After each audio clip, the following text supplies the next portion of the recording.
हरे कृष्णा। राधे राधे। आप सभी का स्वागत है मेरे YouTube चैनल श्री राधा माधव रसामृत में। आज की वीडियो कार्तिक मास महात्म के अध्याय 35 की है। तो आइए कथा शुरू करते हैं। सबसे पहले हम प्रणाम करेंगे हमारे गणपति महाराज को। कैलाशी शिव सुनो, करो भक्त कल्याण, सब जन द्वारे आ खड़ा, आज बचा लो प्राण। बोलो गणपति महाराज की जय। गुरु को प्रणाम करते हैं।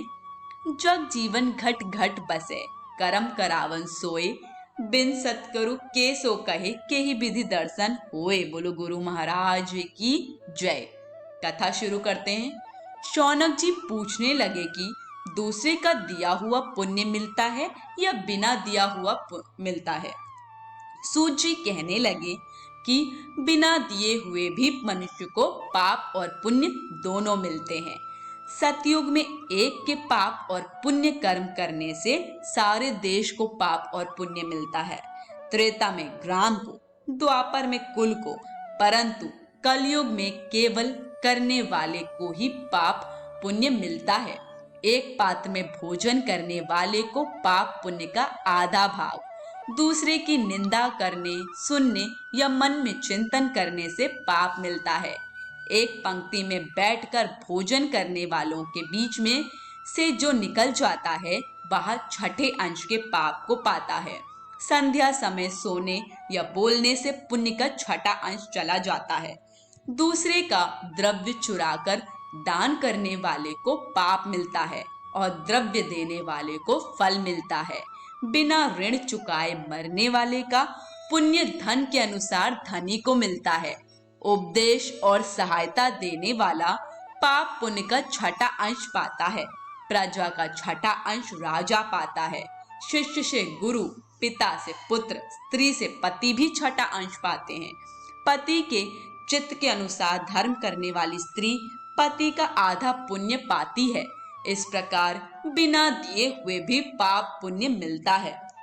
इसके अनुसार एक अत्यंत पुण्य देने वाला इतिहास सुनो।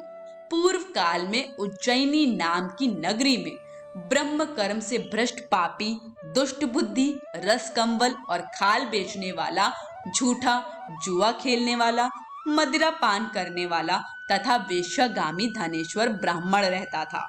वह क्रय विक्रय के लिए देश देश घूमता फिरता महिष्मती की नगरी में गया और माल बेचने के लिए 1 मास तक ठहरा रहा। एक दिन नर्मदा नदी के तट पर उसने यज्ञ और देव पूजन करने वाले ब्राह्मणों को देखा। पूर्णिमा को गौ ब्राह्मण का पूजन तथा दीपदान देखा। शाम को श्री शिव जी के लिए दीपदान का महोत्सव देखा। इस पूर्णिमा को दान, हवन, जय करने वाले अक्षय फल को प्राप्त होता है। महादेव जी और विष्णु में जो कोई अंतर मानते हैं उनकी पुण्य क्रिया निष्फल हो जाता है। धनेश्वर यह सब उत्सव देखता रहा। उसी रात्रि को उसे सर्प ने काट लिया। तब कुछ मनुष्यों ने उसके मुख में तुलसी दल और नर्मदा जल डाला। इसके बाद वह मृत्यु को प्राप्त हो गया। तब यमराज के दूत उसको पाश से बांधकर मारते हुए यमपुरी को ले गए। चित्रगुप्त ने उसको क्रोधित दृष्टि से देखकर यमराज से कहा कि महाराज, यह घोर पापी है। इसने आयु पर्यंत कोई पुण्य का कार्य नहीं किया। तब यमराज ने क्रोधित होकर अपने दूतों को आज्ञा दी कि इसको मुकद्दरों से मार मार कर कुंभी पाक में ले जाकर खौलते हुए तेल के कढ़ाव में डालो। दूतों ने ऐसा ही किया, परंतु कढ़ाव में डालते ही वह खौलता हुआ तेल शीत हो गया।